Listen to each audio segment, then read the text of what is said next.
Hello बच्चों। अब हम नेक्स्ट टॉपिक स्टार्ट कर लेते हैं। लास्ट वीडियो में हमने नोमेनक्लेचर डिस्कस कर लिया था, नोमेनक्लेचर हमारा खत्म हो चुका है। अब अगला टॉपिक जो नोमेनक्लेचर के बाद आता है आइसोमेरिज्म आता है। तो जरा ये देखिए, आइसोमेरिज्म को क्लासिफाई कैसे करते हैं। आइसोमेरिज्म को क्लासिफाई कैसे करते हैं। आइसोमेरिज्म को हम दो पार्ट में क्लासिफाई करते हैं। पहले एक तो होता है स्ट्रक्चरल, एक होता है स्ट्रक्चरल और दूसरा होता है स्टीरियो। फिर स्ट्रक्चरल के फर्दर पार्ट होते हैं, स्ट्रक्चरल के पार्ट होते हैं ये चेन आइसोमेरिज्म होता है स्ट्रक्चरल का पार्ट। नेक्स्ट होता है जी फंक्शनल आइसोमेरिज्म। फिर होता है जी पोजीशन आइसोमेरिज्म। फिर होता है मेटामेरिज्म, मेटामेरिज्म। फिर होता है ring chain isomerism, ring chain isomerism. फिर होता है टॉटोमेरिज्म, टॉटोमेरिज्म। तो ये हमारे हो गए स्ट्रक्चरल आइसोमेरिज्म के part. In the same stereo isomerism के पार्ट जो है दो पार्ट है। एक तो होता है इसका ज्योमेट्रिकल, दूसरा होता है ऑप्टिकल, और एक जो कन्फॉर्मेशनल होता है उसको भी हम स्टीरियो आइसोमेरिज्म में ही लेते हैं। एक हो गया कन्फॉर्मेशनल आइसोमेरिज्म, कन्फॉर्मेशनल आइसोमेरिज्म। ये तीन हो गया हमारा स्टीरियो आइसोमेरिज्म में। अब ज्योमेट्रिकल के जो पार्ट होने वाले हैं, ज्योमेट्रिकल हम अलग अलग तरीके से क्लासिफाई करेंगे। ज्योमेट्रिकल में एक तो ये हो गया सिस और ट्रांसफॉर्म, दूसरा होता है ई एंड जेड फॉर्म, और तीसरा होता है सिन एंड एंटी फॉर्म। ये हमारे ज्योमेट्रिकल के अंदर आएंगे।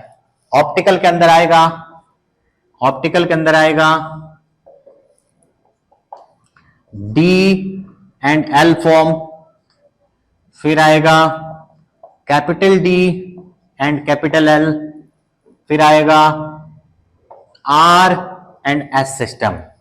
इस तरह से इसमें आएगा। और कन्फर्मेशन में मेन तो ये दो है, एक होता है इक्लिप्स,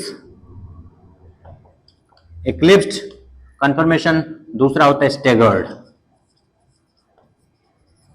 इक्लिप्स हो गया, दूसरा हो गया स्टेगर्ड। इस तरह से हम आइसोमेरिज्म को इतने पार्ट में क्लासिफाई करते हैं। अब हम एक एक करके सारे पार्ट हम डिस्कस करेंगे इसके। तो जरा ये देखें कि अगर हम आइसोमेरिज्म के फर्स्ट पार्ट हम उठाते हैं स्ट्रक्चरल, इसके पहले थोड़ा सा हम एक्सप्लेनेशन कर लेंगे कि आइसोमेरिज्म क्या होता है। कई सारे बच्चों को कंफ्यूजन रहती है एक्चुअल में आइसोमेरिज्म होता क्या है। तो आइसोमेरिज्म बेसिकली होता क्या है कि एक ही कंपाउंड का कई सारा स्ट्रक्चर जब ड्रॉ किया जाता है, सिंस ऑर्गेनिक कंपाउंड के कई तरीके से स्ट्रक्चर ड्रॉ किए जा सकते हैं, तो एक ही कंपाउंड का जब कई तरह का स्ट्रक्चर ड्रॉ किया जाता है तो कई तरह के स्ट्रक्चर जो तो उसी को हम आइसोमर्स कहते हैं, और जो फेनोमेना होता है, जो प्रोसेस होता है, उसी को हम लोग आइसोमेरिज्म कहते हैं। तो यही चीज हुआ यहां पर कि आइसोमेरिज्म में जो पहला पार्ट आया स्ट्रक्चरल आइसोमेरिज्म, स्ट्रक्चरल आइसोमेरिज्म, इसका डेफिनेशन क्या कहता है कि जब दो या उससे ज्यादा कंपाउंड के मॉलिक्यूलर फॉर्मूला सेम हो लेकिन स्ट्रक्चर उसके अलग अलग हो तो उसी को हम लोग क्या कहेंगे, स्ट्रक्चरल आइसोमर्स कहेंगे, और इस प्रोसेस को हम लोग क्या कहेंगे, स्ट्रक्चरल आइसोमेरिज्म कहेंगे। तो स्ट्रक्चरल आइसोमर्स अब स्ट्रक्चरल में आ गया, जैसे मान लीजिए CH3 CH2 CH2 CH3, अगर ये है 4 कार्बन का चेन है, इसका फॉर्मूला है C4H10, ये इसका मॉलिक्यूलर फॉर्मूला हो गया, ये इसका हो गया मॉलिक्यूलर फॉर्मूला। अब हम इसके क्या करते हैं, स्ट्रक्चर ड्रॉ कर सकते हैं। एक स्ट्रक्चर तो ऑलरेडी मैंने ड्रॉ कर दिया है कि ये इसका एक स्ट्रक्चर है, तब क्या नेसेसरी है कि यही स्ट्रक्चर इसका हो सकता है। इसका स्ट्रक्चर कुछ ऐसा भी तो हो सकता है, CH3CH, इस पर हमने CH3 जोड़ दिया, इधर हमने CH3 लगा दिया, ये भी तो C4H10 ही है, C4H10 ही ये भी है। तो जरा देखिए, इसका मॉलिक्यूलर फॉर्मूला सेम है, इसका मॉलिक्यूलर फॉर्मूला सेम है, लेकिन ये दोनों सेम कंपाउंड नहीं है। इन दोनों कंपाउंड में बहुत सारे प्रॉपर्टीज का डिफरेंस होता है, यानी कि इसका और इसके मेल्टिंग पॉइंट, बॉइलिंग पॉइंट का डिफरेंस है, इन दोनों के फिजिकल प्रॉपर्टीज में डिफरेंस होएगा, इन दोनों के रिएक्टिविटी में डिफरेंस आएगा। तो इस तरह से क्या होगा कि ये दोनों कंपाउंड के मॉलिक्यूलर फॉर्मूला सेम है लेकिन बहुत सारे प्रॉपर्टीज इसका अलग अलग है।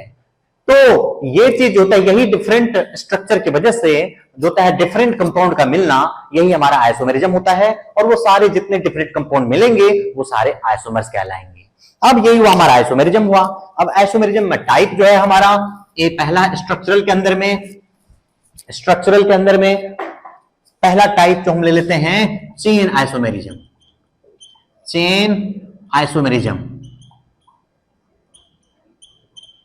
आइसोमेरिज्म में क्या होगा कि चेन आइसोमेरिज्म में होगा जब दो या उससे ज्यादा कंपाउंड के मॉलिक्यूलर फॉर्मूला सेम हो और चेन में नंबर ऑफ कार्बन एटम का डिफरेंस हो।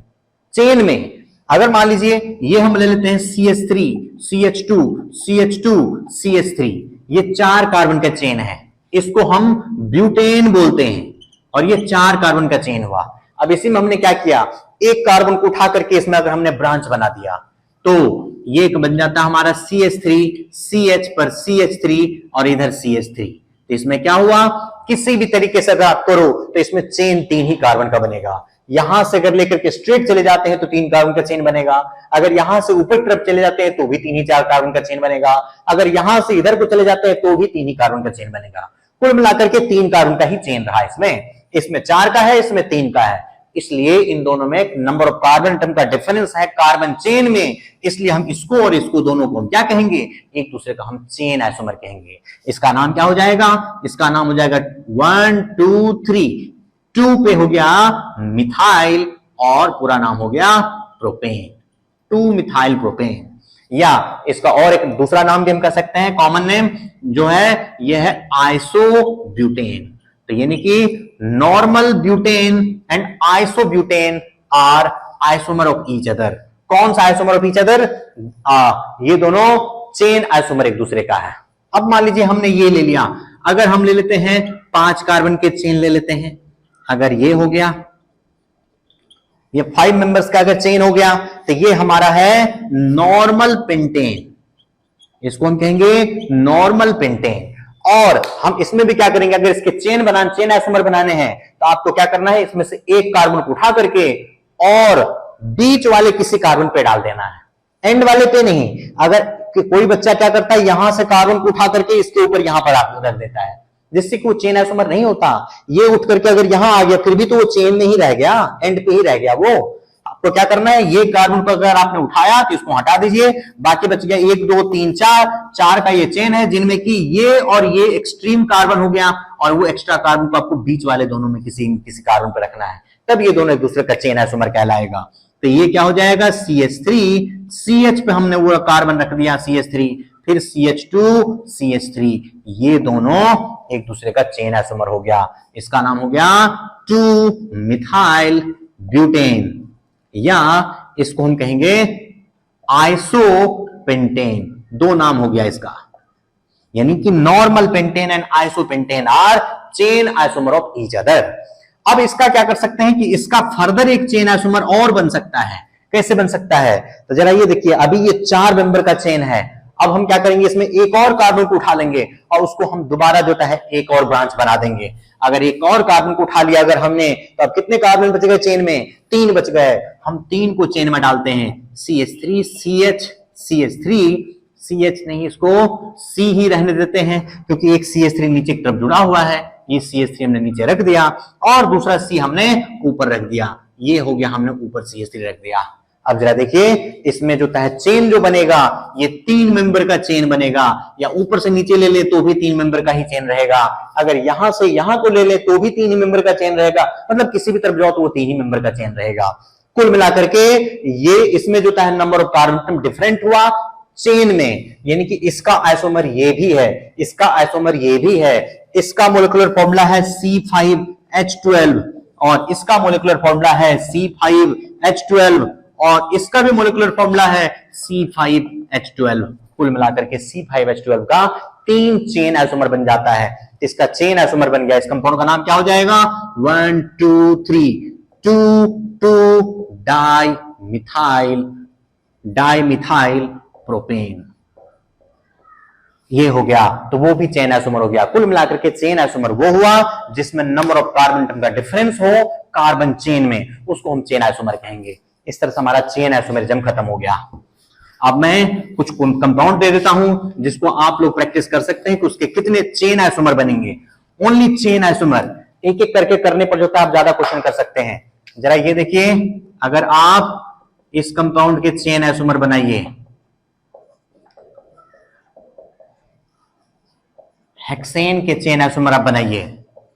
अगर मैं दे दूं CH3 CH पे CH3 CH2 CH2 CH3, इसके चेन आइसोमर बनाइए। चलिए, दो का आप चेन आइसोमर आप प्रैक्टिस कीजिए, कितना हो पाता है बताइए हमें किसी वीडियो में कमेंट करके कि सर इतने आइसोमर इसके चेन बने। हम उसको चेक करेंगे और नेक्स्ट टाइम हम इसको डिस्कस करेंगे। चलिए, अब अगला आइसोमर हम नेक्स्ट वीडियो में करेंगे। Okay, thank you.